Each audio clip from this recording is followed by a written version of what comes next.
Di akalaing nararamdaman na muli ang iyakap ng panahong habang kumakalipit ng init at sinak ng araw. Mukhang di naman delikado, kasi parang umingiti na naman ako.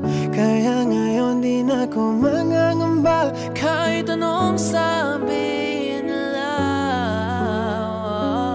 Dahil nandyan ka na, di magmamadali, ikaw nang katabi.